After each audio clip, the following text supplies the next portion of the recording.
Hi, and welcome back to the C-Suite Mama podcast. I'm your host, Shay Campbell. Thanks so much for joining us again. Today, we have a very special guest. Here with us is President and CEO Elizabeth Woike-Ganga from BestSelf Behavioral Health. Thank you so much for being here today. Thanks for having me, Shay. This is going to be a great conversation. I know. think. I'm so excited. So we'll get it out the way. Fun fact, Liz is my boss, actually. I have the privilege. I have the privilege of serving alongside such a dynamic leader in her senior leadership team at BestSelf Behavioral Health. So I'm excited to get into this journey. I know often we talk about motherhood and what's going on with the kiddos. And so I'm excited to dig in a little bit. Sounds great. So before we jump into all things motherhood, tell us a little bit about your journey to the C-suite. Oh, absolutely. It was a little bit of a winding journey. I am originally from Buffalo. I grew up in Kenmore, went to Kenmore West, went away to college and did some traveling abroad. After that, I was in the Peace Corps in Gabon in Africa. And then I came back to Buffalo trying to figure out what I wanted to do with my life. I was working with refugees and doing some other social services type things. So I ended up going back to UB to get my master's in social work. Not really knowing exactly what I wanted to do other than make a difference. So I ended up doing my first field placement or internship at what was formerly known as Lakeshore Behavioral Health. Which is now BestSelf Behavioral Health. So I worked there as a counselor at our clinic on the west side for 8 years. And then I became the program director and kind of just slowly moved up through the ranks. We were smaller then, but grew a lot in the 20 years that I've been at BestSelf. So I've been in the senior management or senior leadership space for about 12 years now. I was a director, I was a vice president, then I was the chief operating officer for a few years, including during the merger between Lakeshore Behavioral Health and Child and Adolescent Treatment Services that created BestSelf.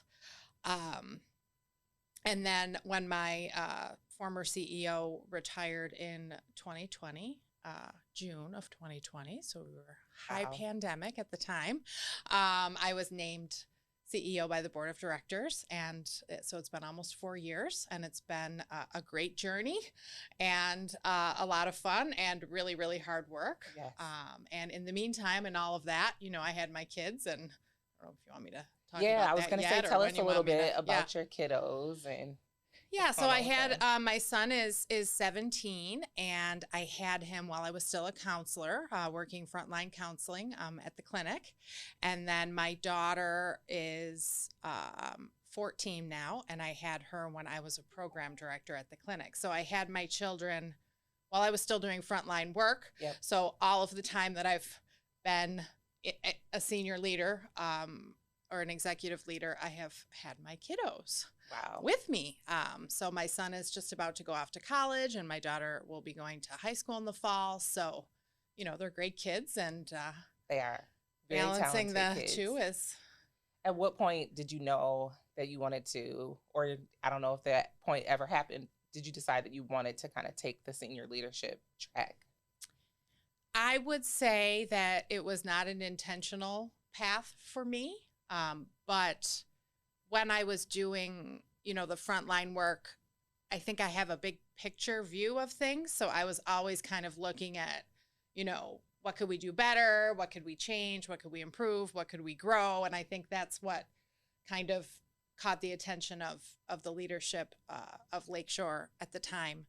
And then, as I was given more and more opportunities, I sort of came to understand just the impact that, being in an executive leadership position can have for an organization, for the community. And I really intentionally worked on my leadership. I did not go back to school and get an MBA or anything like that, but I did, intentionally seek out leadership development opportunities, coaching. I still have a coach and a CEO group. I actually was there today. So I spent all day with other CEOs talking about, how to work at the C level. Yeah.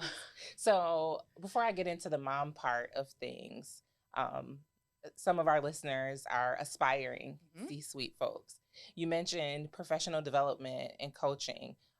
What kind of like personal investments did you make in that regard, or how did you seek out what were the right coaching opportunities for you and things like that? Yeah, I mean, I had a lot of really great mentors kind of early in my career, as a social worker or a clinician. We always have a clinical supervisor, folks like that. So a lot of them were women also, as a lot of people in the social work field are Right. women. So I was fortunate to have a lot of dynamic women leaders as mentors. But kind of as I went along, you really have to ask.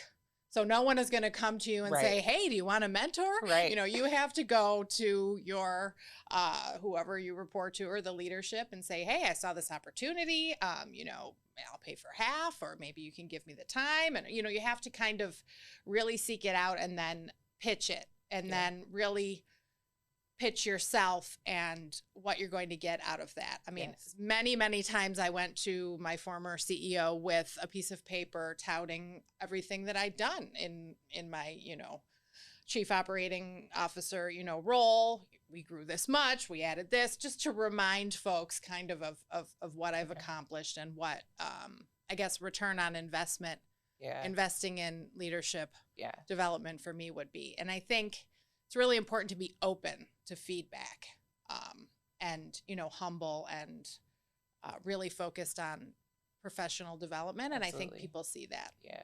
That's such great advice.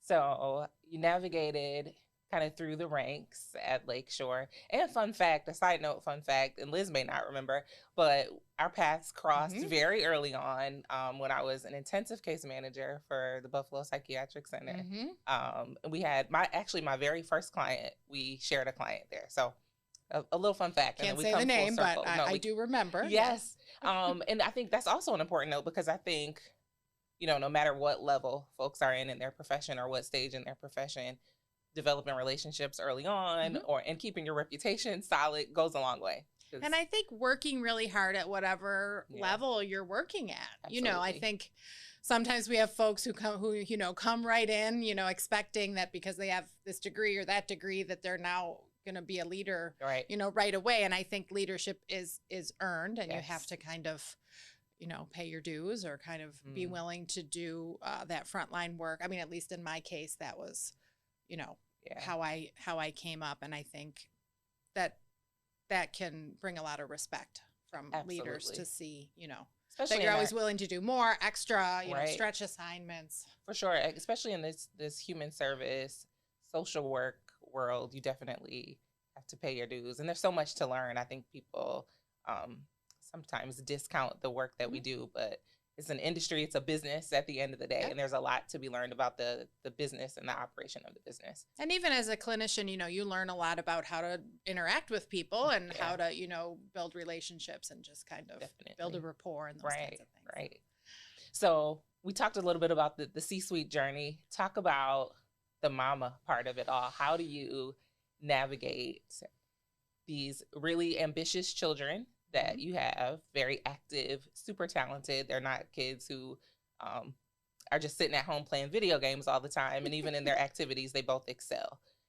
So how do you navigate you being at the top of your game with two kids who are at the top of their game too? Right. Well, first of all, I try to give myself grace and do the best that I can, because I can't be a perfect mother, and I have to understand, that I make mistakes and kind of own those. But, I do think that seeing their mother in a leadership position has motivated my children to know that they can also achieve. I try not to push them too hard. I'm not a helicopter mom. I'm not over their shoulder. First of all, do not have the time. Right. But I also, really want them to develop into, independent, motivated kids, who are internally motivated. Yes. And really kind of see what the possibilities are and set their minds to it. So what does that look like? How do you develop that piece in young folks? And I'm asking for myself at this point. Right. Well, I think it's just really talking to them about, what is their passion, what brings them joy, what is their, interest. I mean, both of my kids, when they were younger, they tried, every activity, and eventually they honed in on something that they did really well and that brought them joy. So for my son, it was soccer, and for my daughter, it's theater. So my kids are totally opposite. My daughter tried all the sports. It's not her thing. My son played the trumpet and, did some other musical things. But, so sort of giving them that opportunity to, dig deep into that one activity if that's what they want. If they had wanted to do, more than one thing, then that's fine also. But I think, as we have the opportunity to give our kids some, special supports and, joining, teams and clubs and things like that. So just trying to do that, but also to talk to them about, having balance and, not getting too stressed out or, putting a lot of stress or pressure on themselves. I remember sitting down with my son and, just really talking to him about how to manage his exam schedule and kind of how to chunk up his work. I mean, we used to do deep breathing, all these things to kind of, manage his anxiety. And I remember at one time he was like, "Mom, you pushed me too hard." So I'm like, okay, well, let's back off a little bit. Yeah. So I stopped looking so much at the Power School app and, harassing him about every assignment. And I think that helped because he then became motivated. Right. He decided he wants to be an aerospace engineer, and I love that. I don't even know what that is. So, I love that so much. So how would you say you kind of take your mom skills, or what soft mom skills do you have that you're able to transfer into the workplace, and then vice versa? What CEO like skills do you use to manage home? Well, let's talk about home first, since we were talking about home. Sure. So I think I talked about, delegating and empowering and, not hovering and just kind of giving them the tools to do, what they love. My children have made their own lunches for a very long time. Yeah. They can either make their own lunch or they can buy lunch. Right. Mom doesn't have time to make you lunch. Yeah. They do their own laundry. They both know how to cook if necessary. And they, they're just really independent kids. By necessity. Can I ask you a question there? Because I think moms sometimes have these like really weighty expectations that we're supposed to do all the things, right? I know I personally deal with that I could have someone like do the laundry or whatever, but we kind of want to do all the things. You mentioned like lunches and laundry. Did you deal with guilt? Absolutely. Oh, every day, of course. Every day. And I remember even having some conversations, with my kids early on. "Oh, Mom, I have friends whose moms stay home and, why don't you stay home?" And, we talked about what are the pros and cons of having a mom who works a lot versus having a mom who stays home. And, we talked about some of the opportunities that they're able to, to have and take advantage of. And we also talked about them becoming, independent. Of course, I feel guilty. On the regular, because that's what society, tells us about being a mom. But I really try to identify that feeling and kind of have grace for myself and do, just do what I can. I can't be perfect. Right. And I gave that up long ago. Good. I say that to the team too. You don't have to be an A+. You can't be a C-suite leader and be A+ all the time. Not all the time. You won't be able to function. Right. So you have to be okay sometimes with just like, this is enough. Yeah. What I'm doing here, is enough. We do have a pretty A+ team though. A lot of high performers. Yes, we do. Yeah. Well, yes, you have to put the right people in the right seats. Yes. But so I think some of that. So that's at home. I think it's very, very important for moms and women to take care of themselves, whatever that looks like, because taking care of yourself is going to make you a better mom and a better leader, because that emotion regulation and just being able to kind of take things as they come, that doesn't happen if you don't take care of yourself. So if you don't sleep enough and, eat healthy and, carve that time out for self-care, you're not going to be able to be successful, I don't think, in either. So that's actually one of my questions. So while we're here, we might as well talk about it. What are some of your self-care things? I know we hear a lot of like cliche kind of self-care, but what's one of your self-care tools that you go to?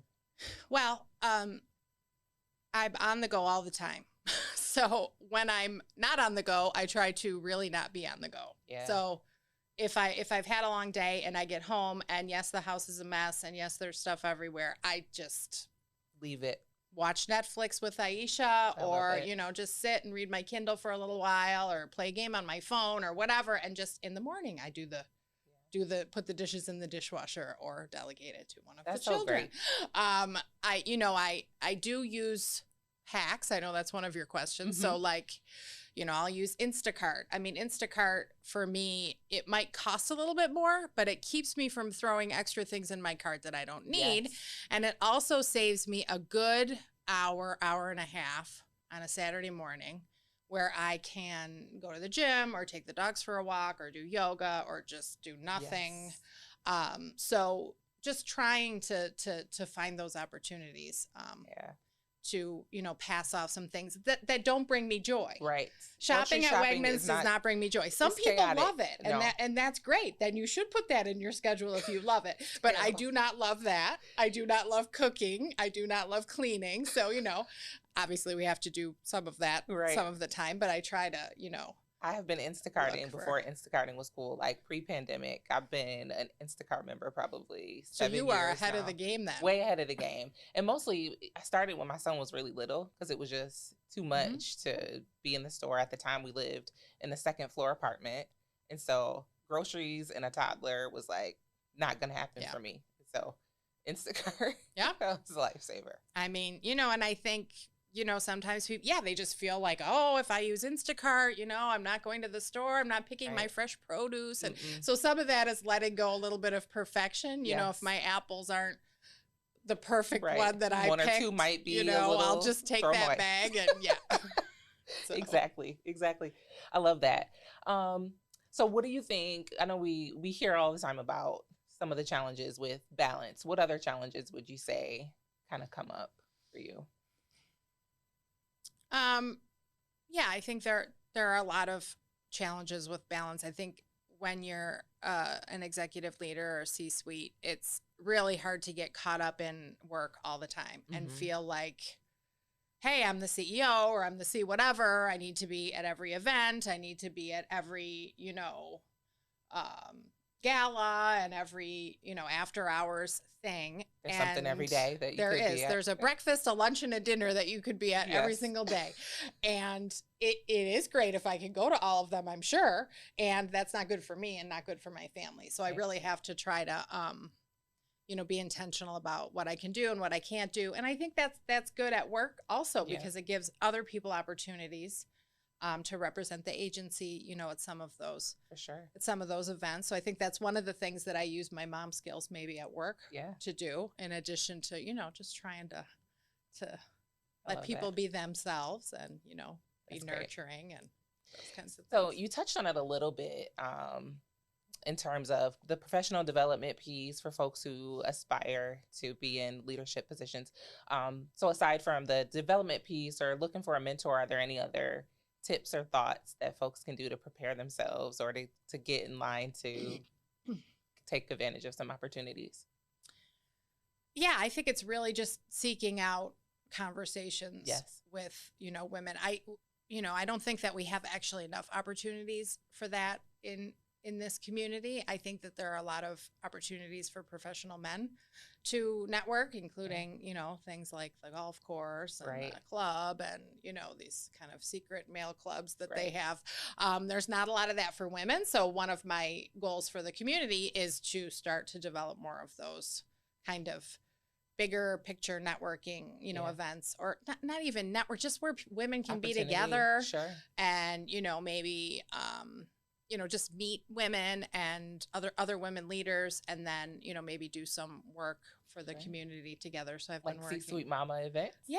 Yes. Well, I've been talking to a couple, women about this, so I have to loop you in. So Thank you. That would be great.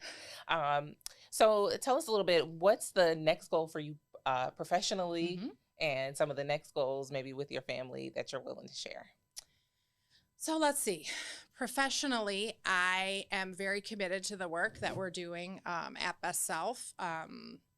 For the community, I definitely am committed to the work that that, for example, you're doing in your new role as Chief Health Equity Officer. So making sure that we're reaching all communities and lifting up all communities, and that everyone has great access to high quality mental health care and supports around that. So there's lots of work to do in that area. So that keeps me very busy. Yeah. And then, of course, building up my team and making sure that we're, looking to the next level, because I hope not to work forever. Right. So, succession planning and kind of identifying emerging leaders, obviously at the C-suite level, but also, we're doing a lot of work now at BestSelf around leadership development at all levels, because leaders are found everywhere throughout the agency and throughout the community. And so we want to create opportunities where women and men can look at their, leadership skills and start to develop that. So I think that that's a big goal that I have also at BestSelf, and just being able to do more community work and more strategic level work by delegating to the team. I've had a chance to be a part of some of those leadership development conversations. We have some really awesome candidates. So I'm excited to see what comes through that program. Really talented folks at our organization. Yeah, and I think making BestSelf a place where people come to grow in their career, and where we can help people find those leadership development opportunities, so that they're not out, there are some okay ones, in the community, and, not in the outside the community, but really having that internal, with the BestSelf culture and mindset is a big goal. Awesome. And someday I'm going to cut back and, do, maybe some consulting or, something like that. But right now I'm having too much fun at BestSelf. I was going to say no time soon. To do anything. And, as for my kids, I mean, obviously the goal, I think, of any mom is to help their children become independent people who find joy in whatever it is that they're doing, and are also able to put food on their table, etc. So that's my goal for my children. I try not to guide them too much and into what exactly that looks like, but to just kind of give them the support and opportunities that they're, that help them in that way, and then kind of just see who they're going to become. It's fun. It's fun to see them at this age and see who they're going to become. That's great. I love hearing about all the things they're up to. So tell the folks, before we close out, how can people connect with you or learn more about what's happening at BestSelf, or take advantage of some of the opportunities at BestSelf? So you probably know that, like, several times a week I am out to lunch with a lot of times other women CEOs, a lot of times of smaller organizations, sometimes of larger organizations. That's really something that intentionally I do, and that I really enjoy doing. So I'm always willing to talk to people or have coffee with people or, a Zoom. I mean, I do that really regularly, and I try to really make sure that I have time in my schedule to do that, both because I enjoy it and also because I think it's really important for the next generation of leaders. So definitely, you can find me on LinkedIn, send me a message, check the BestSelf website. And on the BestSelf website, there's also all of the great opportunities that we have to join our team and really, get involved in the leadership and, good work that we're doing in the community. So that's bestselfwny.org. Yes, and we'll make sure we share all of that information in the show notes as well. Well, thank you so much. I really appreciate it. It's always great talking to you and hearing about your journey and your vision for the future. I'm so grateful to be a part of the team. It's been wonderful. Great, then. Thank you for having me. And I think this is a great initiative, and I can't wait to see where it goes. Very excited. Thank you so much. Thanks. Hey there, mamas. Get ready to mark your calendars, because something big is coming to downtown Buffalo. Join us on Sunday, April 21st at the Admiral Room for the Changemakers Brunch and Awards, where we'll be celebrating the incredible women driving positive change in Western New York. And guess what? Grammy Award-winning musician Chrisette Michele will be there to share her wisdom in a special fireside chat. Don't miss out on this inspiring event. Focus on promoting self-care for high-performing women just like us. Visit changemakersbrunch.com and get your tickets today. I can't wait to see you there. Hello, and welcome back to part 2 of episode 2 of the C-Suite Mama podcast. Here for part 2, I have the ladies, the founders and owner of Walking Through Solutions, LLC, Mrs. Deja Middlebrook and Mrs. Lashawn Davis. Thank you so much for being here. Thank you for having us. So tell us a little bit about Walking Through Solutions. It's not obvious in the name. So tell us about what you do. I'll let you start. Okay. We are a counseling agency. We work with everyone. We work with mainly adults aged 21 and over. We work with families, individuals, and we do groups. We also educate the community on mental health. I love that. Yes. How did you get here? How did Walking Through Solutions come to be? Well, initially, I was working on starting Walking Through Solutions in 2021 with the Small Business Development Center, at Buff State. And once the massacre, May 14th happened, we were on the scenes to help to provide counseling. When we got there, we didn't see enough counselors of color, and it kind of ignited me to get everything going, because that really was heartbreaking to see, the tragedy that we went through, and it wasn't enough support for people that look like us. That's pretty much where I came on. Prior to that, I also had my social work license, but I wasn't as active using it. Then after 514 happened, the conversation changed to, okay, you want to do private practice, or I want to create a space for people of color. And that's how we came together to do what we do. So we service everyone, like she said, but we want to break the stigma of mental health within our community. I love it. So both of you, this is a newer venture for you. You both work full-time roles, very demanding roles. You want to talk a little bit about how you manage launching this new venture that is growing very quickly, and being moms and working your full-time jobs. Talk about that a little bit. So I'm a newer mom. My baby is almost 2 years old. So that adjustment in itself was a lot. And also being the young professional. So everything was like life-changing. Getting a full-time career, becoming a mom, then starting a business. So for me, it was challenging, and I had to really rely on my village and be vulnerable to tell people around me, like, hey, this is hard. Yeah. Like, this is hard. Yeah, for me, and my kids are grown. This is my oldest. So it was kind of different. But I've been in the field for over 20-something years. So I've been doing mental health for 25 years since Deja was little. And so for me, now I'm a grandma. So managing the grandma, because she is very demanding. Deja is. She keeps a book, so it's a log. Like, you have to have her. And I love her. She's a great grandbaby. So managing both is... She's so cute. So that's a unique dynamic that I have not had on the couch yet with a mom-daughter C-suite situation. Talk a little bit about how is that working together, running a business? It's tricky sometimes because when we're having like a business meeting, I'm like, hey, I'm talking to you as my partner and not as my mom. Yeah. Because it's certain things that, if it's a conflict or, we're in a deadline, as my mom, I'm like, hey, mom, what's going on? But as partners, we're equal. So if we have a deadline, I'm like, hey, where are you? We need to do this right now.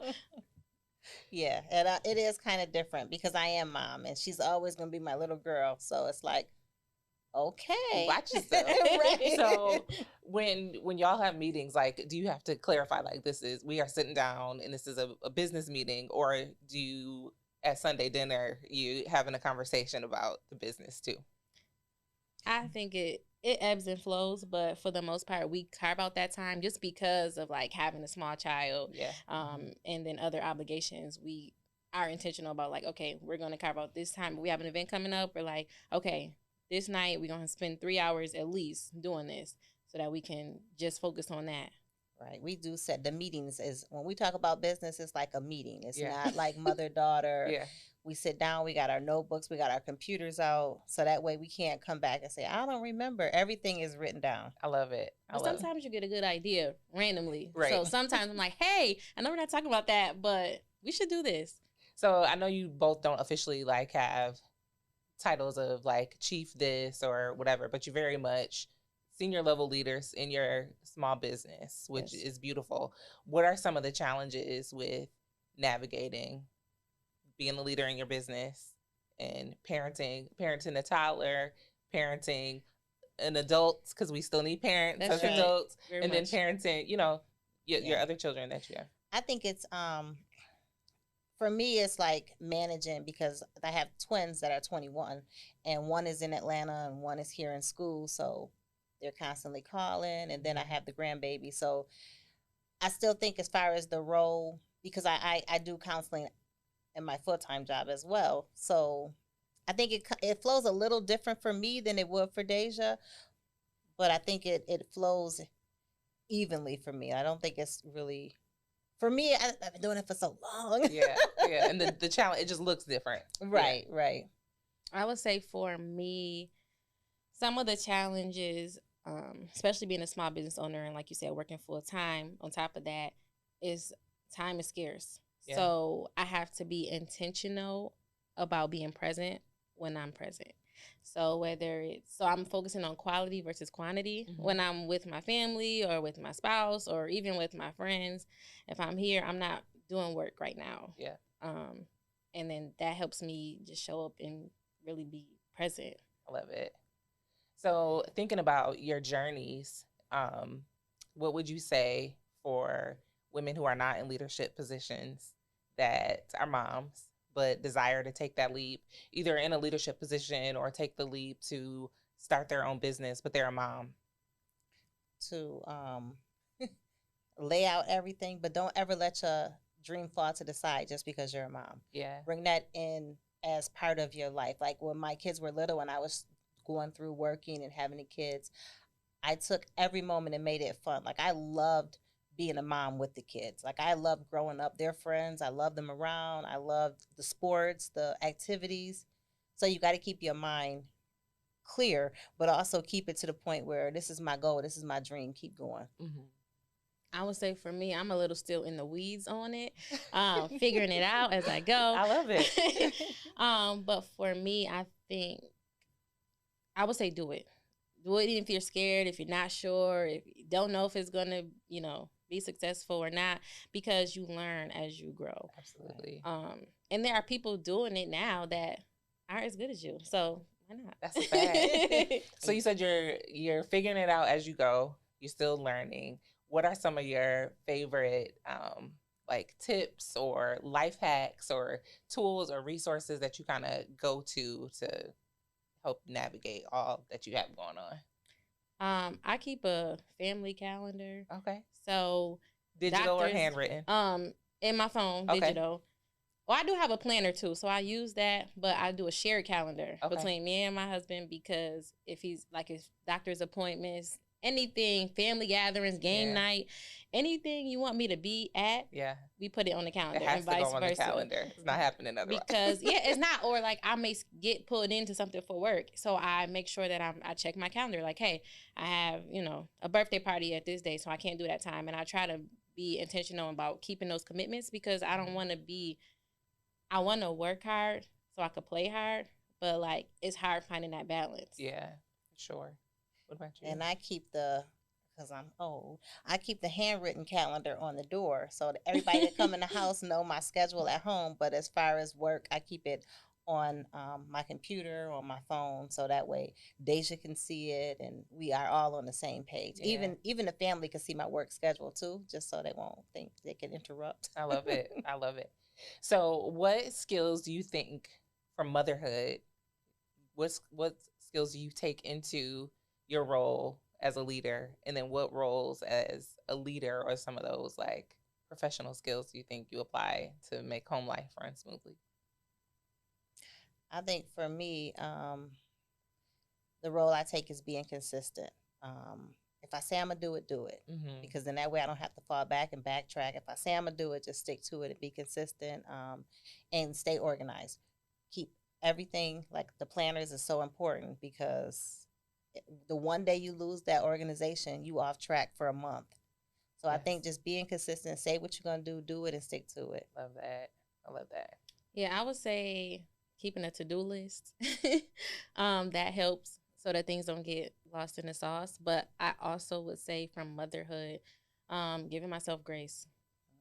Because as a new business owner, you don't know everything. There are things that you encounter that you wouldn't have expected because you're transitioning from working for someone else, or they have like an IT department, HR, social media, communications, all that Yeah. stuff, and then now you're all those things. All of the things. Yeah. You have to give yourself grace, and I've learned to do that in motherhood, and so I try to do that professionally. That's so cool. That's the same thing. We just had Liz on part one, who is also a licensed counselor. She used those same words of giving yourself grace. So it's no mistake that we have the behavioral health folks here today. Talk to us some more about Walking Through Solutions. Like, what do you offer? What do you all have going on? What's coming up? Give us some more. So, like Lashawn said, we do individual, we do couples. My passion is couples, so we have a couples boot camp coming up in May. This will be our second one. We did one already, which went really well. And now when I go places, people ask me about it. So that's kind of good, but it's also like, okay, I'm setting the bar a little high with that first one. So I want it to be just as great and better. So talk about couples boot camp real quick. Like, what can people expect? You know, how do we, sometimes the men can be a little hesitant to participate in things like that. What should people expect from couples boot camp? So our couples boot camp is 4 weeks. Okay. It's a mix. It alternates between one-on-one sessions with us and group sessions. Okay. Because you can learn from your peers just like you can learn from me. So in the group sessions, it's more workshop based. So we talk about intimacy, trust, vulnerability, which that flows into all of our workshops, and then communication, because communication is like one of the biggest things that people in relationships say is a hurdle for them, which is true. But just being in tune with your partner's love language, their nonverbal cues, goal planning. Are you guys on the same page? Do you want the same thing? So we explore all those things, which can be uncomfortable sometimes. But when you have other couples, like last time we had newer couples mixed with some older couples. So like the challenges are a little different. Are they all married couples or is it unmarried? No, too, you don't have to be married. Okay. So some people they're like, we think we want to get married. And some people are like, we've been married a long time. We don't know if we want to stay married. So we have a mix, and it's great because it's an open space, a safe space to ask whatever you want. We do interactive exercises because this is not like a Zoom. You're in person. Yeah. We do hands-on exercises, and we give you homework because we want you to really get as much as you can out of it. It's a boot camp because relationships is like a muscle. You have to keep putting work in. You don't learn it one time and it's done. Yeah, that's awesome. We also have them dig into their childhood trauma to teach them how to communicate with each other about what happened in their past and what their expectations are going forward for those who are just in relationships and aren't married and they say they want to get married because marriage is hard. We talk about, let's dig deep from our past so when we get in our future, we'll know what tools to use. That's awesome. I believe you shared that there's going to be an event coming up. Yes. We have a Wise Woman brunch on the 23rd, and that's for March. This month, and that's for women who are transitioning. It's from ages 25 and up. So women who are getting out of school, who are having babies, or who have children, are thinking about getting married, who are married, who has had children and went through menopause. Who has had children and went through postpartum, and for older women who's going through menopause. So we're trying to touch base on just transitioning as an adult.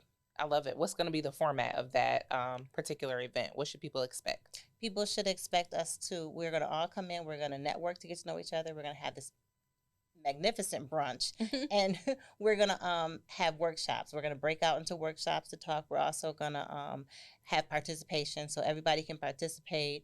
And it's going to be an open forum, but it's also going to be educational. I love that. I love all things that are women's empowerment and girls' empowerment. I like to think that I'm a girl's girl. So any of that stuff, I love it so much. Yes. You talked about women in transition, starting with, 18 and up. What are some things that you wish you would have known in your earlier years? Because we have listeners who desire to be where you are. What's a little tip that you would give for those that climbing the ladder or starting their entrepreneurship journey? For me, I wish I wasn't so scared at a young age. I felt like I couldn't do everything.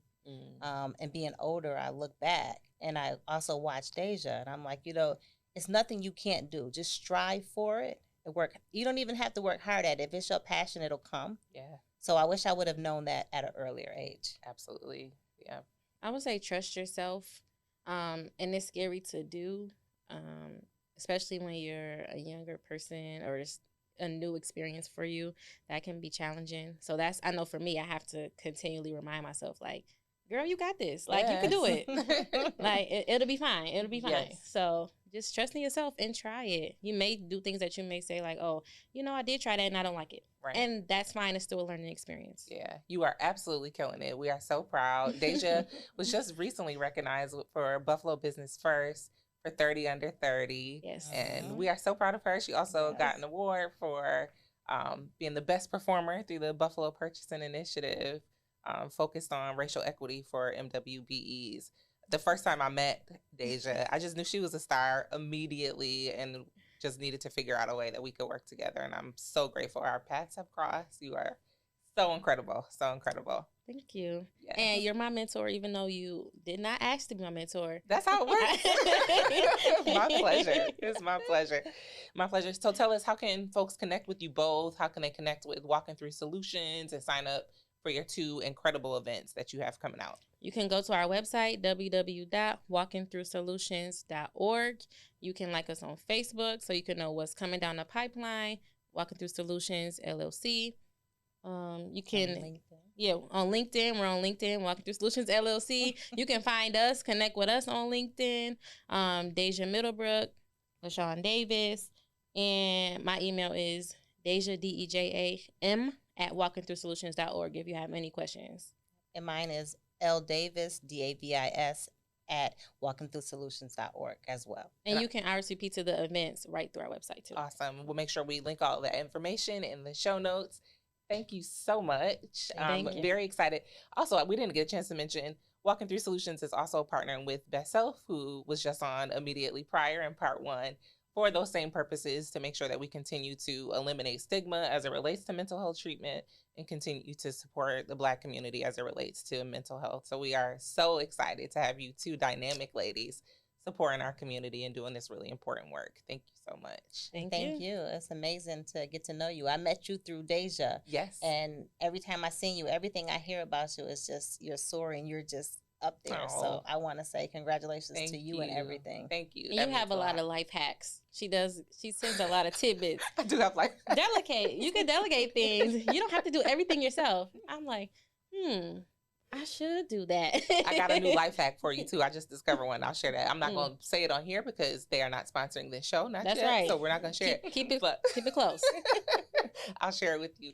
But thank you so much. I hope to have you back talking about more mental health related things, especially as it relates to this motherhood journey. So stay tuned for all the great stuff that Walking Through Solutions has going on. All right. That's a wrap for episode 2.